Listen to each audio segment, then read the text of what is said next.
16th அன்னைக்கு நான் ஒரு அமேசானில் ஆசிஸ்ன்னு சொல்லிட்டு பிராண்டில் வந்து நான் ஒரு ஆர்டர் பண்ணியிருந்தேன், லேப்டாப் ஆர்டர் பண்ணியிருந்தேன். ஸோ அது வந்து ஆக்சுவலி டெலிவரி டேட் வந்து 18th, அதாவது நவம்பர் 18th. ஸோ அதுக்கப்புறம் கரெக்டான 18th அன்னைக்கு ரிசீவ் ஆயிடுச்சு. பார்சல் வந்து என்கிட்ட கை கிடச்சிருச்சு. பட் ஆனால் அதை வந்து நான் ஓப்பன் பண்ணுறதுக்காக ஆஃபீஸ் எடுத்துகிட்டு வந்தேன். ஆஃபீஸ் எடுத்துகிட்டு வந்து என்னோடய சேஃப்டி பர்பஸ்க்காக நான் வந்து ஒரு வீடியோ வந்து ரெஃபரன்ஸ்க்காக அன்பாக்சிங் பண்ணும்போது எடுத்து வச்சுருந்தேன். ஸோ அப்போ தான் எங்களுக்கு தெரிய வந்துச்சு அதில் என்ன அப்படின்னா, உள்ளே வந்து ஓப்பன் பண்ணி பார்க்கும்போது ஐ மீன் 2 பாக்ஸ் இருந்துச்சு. ஸோ கீழே இருக்கிற பாக்ஸில் வந்து எல்லாமே அமேசான் சீலோட போட்டு இருந்துச்சு.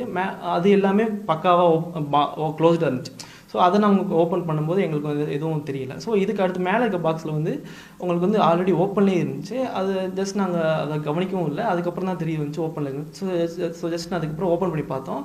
அதில் கரெக்டான ப்ராடக்ட் எதுவுமே இல்லாமல் ஜஸ்ட் ஒரு கல் மட்டும் தான் இருந்துச்சு. அந்த கல்லுமே வந்து எப்படி இருக்குன்னா, அந்த லேப்டாப்போட வெயிட்டுக்கு ஈக்குவலாக ஸோ வந்து அந்த மாதிரி இருந்துச்சு. ஸோ மற்றவங்களுக்கு தெரியக்கூடாது. அதேமாதிரி ரிசீவ் பண்ணும்போது அந்த ப்ராடக்ட் வந்து உள்ளே இல்லைன்னு சொல்லி தெரியக்கூடாதுன்றக்காக அந்த கல் வச்சுருக்காங்க. ஸோ அந்த கல்லும் அந்த லேப்டாப்போட சார்ஜரும் இருந்துச்சு. ஸோ இது ரெண்டும் அந்த ஜஸ்ட் பேப்பர்ஸ் மாதிரி இருந்துச்சு. ஸோ இதை பற்றி நாங்கள் வந்து அமேசானில் வந்து அப்போ உடனே பேசினோம். அவங்க என்ன சொன்னாங்கன்னா, 24 hours வித்தின் 24 hours வந்து உங்களுக்கு வந்து சொல்யூஷன் கொடுப்போம் அப்படின்ற மாதிரி சொல்லியிருந்தாங்க.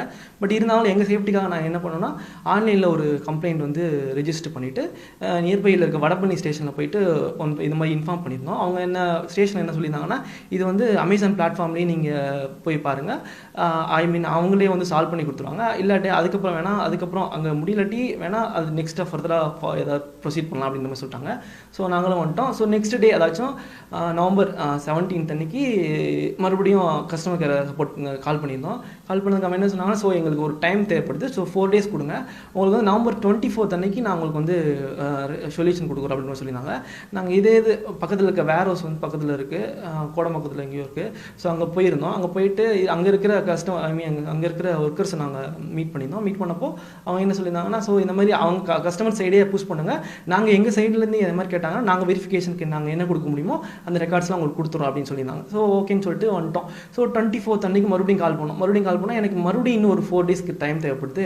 ஸோ வந்து 29th அன்னைக்கு உங்களுக்கு ஃபேவராகவே நாங்கள் இப்போதைக்கு எங்கள் எண்டில் பேக் எண்டில் வந்து இன்வெஸ்டிகேஷன் ஸ்டார்ட் பண்ணிட்டோம். பேக் எண்டில் ஓடிட்டுருக்கு. ஸோ 29th வந்து கண்டிப்பாக உங்களுக்கு ஃபேவரான இதுதான் கொடுக்கும் அப்படின்னு சொல்லிட்டாங்க. ஸோ நாங்கள் அதை நம்பி இருந்தோம். ஸோ இப்போ வந்து 16th அன்னைக்கு ஆர்டர் பண்ணியிருந்தேன். 18th அன்னைக்கு பார்சல் ரிசீவ் ஆயிடுச்சு. இன்றைக்கி 20. ஸோ நியர்பை ஒரு 11 days ஆயிடுச்சு. 11 days நான் லேப்டாப் இல்லாமல் என் ஒர்க்கு போஸ்ட்பான் பண்ணிட்டு இருக்கேன். இன்றைக்கி நான் வந்து அவங்களோட கஸ்டமர் கேர்ட்ட சப்போர்ட் பண்ணி கேட்கும்போது அவங்க என்ன சொல்கிறாங்கன்னா, நாங்கள் எங்கள் இன்வெஸ்டிகேஷனை வந்து ப்ரொசீட் முடிச்சிட்டோம். ஸோ உங்களுக்கு வந்து எங்கள் சைட்லேருந்து எல்லாமே கிளியராக இருக்குது. ஸோ உங்கள் சைடில் தான் ப்ராப்ளம். ஸோ வந்து உங்களுக்கு ரீஃபண்ட் கிடையாது, ரீப்ளேஸ்மெண்ட் கிடையாது. ஸோ இதுதான் என்னோடது அப்படின்ற மாதிரி ஸ்டேட்டஸ் கொடுத்துருந்தாங்க. ஸோ இதை எப்படி சொல்யூஷனாக இருக்க முடியும்?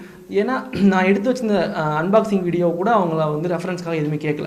ஸோ அந்த மாதிரி சுச்சுவேஷன்ஸில் உங்கள் எண்டில் இருக்கிற என்ன மாதிரி இன்வெஸ்டிகேஷன் பண்ணீங்க, என்ன மாதிரி இதெல்லாம் ப்ராசஸ்லாம் போச்சு, அந்த மாதிரி கொடுங்க அப்படின்னு கேட்டிருந்தோம். அதுக்கு அவங்க கரெக்டான ரெஸ்பான்ஸ் இல்லை. ஈவன் நான் வச்சிருந்த வீடியோ ரெக்கார்டை கூட அவங்க வந்து வாங்கி பார்க்குற ஒரு இதில் இல்லை, ஸ்டேட்டஸில் இல்லை.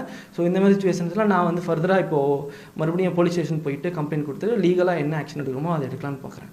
ஓகே, என்ன அமௌண்ட்டு ஆக்சுவலி இது வந்து 65,000 தான். 65,000 நான் டெபிட் கார்டு இஎம்ஐயில் எடுத்திருந்தேன். ஸோ அப்கமிங் December 5th வந்து